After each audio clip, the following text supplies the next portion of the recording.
Hello, and welcome into this week's devlog for Slammer, the FPS Battle Royale game that I'm solo developing in Unreal Engine 5 for the players that COD Warzone left behind.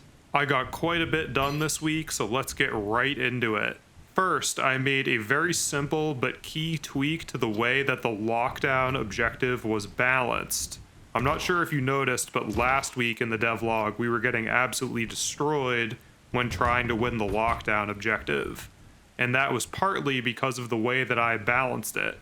In the footage you saw last week, I had a blanket variable declared to spawn 3 bots per human player in the game, and that did not scale very well, although I could win 1v3. It was just way too much taking fire from 6 different directions in practice when we played the 2v6, so I adjusted the way that I could balance it and instead made 4 separate variables to determine the amount of bots for each possible type of human player team that you would have in the firing range. This just gives me that level of granularity to really balance this on the fly as I introduce more features to the bots to make them both easier and more difficult to kill. Speaking of making the bots harder to kill, the next bug that I found was a completely earth-shattering discovery. Due to a bug that I had in the aim down sight logic on the common character, the bots were never actually entering the aim down sight state.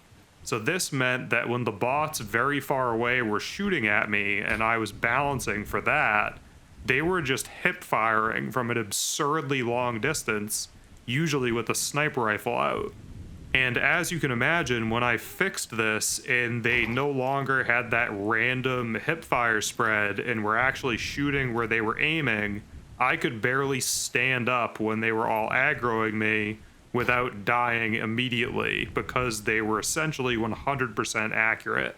This led to me building a bit of tooling so I could do hit censuses by body part, so I could compare what I was hitting to what the bots were hitting, so I could try to balance it that way. And during this hit testing that I was doing, I realized there was another massive bug in the system, and that was your capsule that actually detects hits was never actually shrinking when you went to crouch or prone. So when I thought I was proned out behind cover hiding from the bots, I was actually standing upright ready to get shot in the face by them. So that obviously isn't great. And once I put in the fix for that and got the capsule shrinking to the size of your stance, whether it be crouch or prone, I found that I was still taking damage hiding behind these concrete barriers that you see here. And after setting up a bit more tooling when it comes to the bullet penetration system, I figured out that there was a problem with the logic of how I was calculating how much a bullet can penetrate through certain surfaces. And it was to the point where even these thick concrete barriers weren't preventing bullet penetration for your average SMG. So I used the tooling I made to do a bit of tuning to that system, and now when I hide behind these concrete barriers, I'm actually safe from the enemy, which is great to see and definitely really gives you a better chance at winning that lockdown. And after completing that little side quest of fixing the cover system, essentially, I had to get back to making the bots perform more like humans when they were shooting bullets. So the first system I implemented towards this goal was a system where the bot's yaw rotation rotates to you at a reasonable rotation rate instead of just instantly snapping to you like someone with an aimbot would. I also built this system with a bit of a spring effect because that's how a normal player would aim in the real world, right? You snap to the target, usually you're a little bit over-aimed, and then you correct back in the direction you came from. This was relatively easy to implement, but I did have to make some adjustments to the bot's animation blueprints because the current way that I had it set up was working exactly like it does for the player, where the bot just faces the direction of the controller's rotation.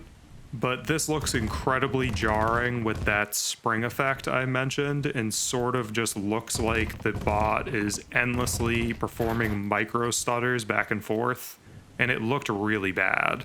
So what I ended up doing was procedurally adding a bit of an offset to some of the spine bones, depending on where the bot was at in its sort of aim transition.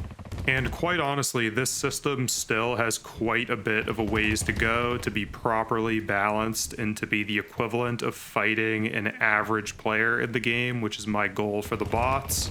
But for now, it's definitely a lot better than it was last week and at the beginning of the week, where I was just getting annihilated by these bots. And last but not least, I was able to sneak in one last update to the spawn points of the bots before the sprint ended. And with this update, instead of being actual points like they had been previously, I updated the spawn points to sort of be spawn boxes, where the bots will randomly spawn in within the box, and then when they're killed, they spawn at a point that's far away from where they just died. And this system is probably a little bit over-engineered. I got a little carried away, but it's actually averaging your last few times that the bot died and trying to make its respawn unpredictable. And this firmly prevents the little exploit that I had noticed previously, where you could pretty much kill a bot right when it spawned in and then just hold down the fire button and chain kills together as they just kept spawning in exactly the same place. And with that, that was everything I got done this week, and unfortunately the backlog size didn't really shrink at all because I kept finding new bugs to solve. I'm hoping that in the coming weeks, as I start to get through the backlog, I'll stop seeing new bugs that I haven't seen before, and I can eventually get to the point where I'm ready to release Test Drive 2 to the public for free on Steam. Speaking of that, if you're new around here, definitely subscribe to the channel so you can stick around for this amazing journey of me trying to develop this Battle Royale solo in Unreal. I release a new devlog every Friday morning, and every like or comment you guys are willing to throw my way is greatly appreciated. Any bit of encouragement is definitely very motivating for me, and it helps me keep going on this seemingly impossible task, so thank you for that. Also, if you're liking the gameplay you're seeing in the background now, you can actually play this for free on Steam right now at the link in the description.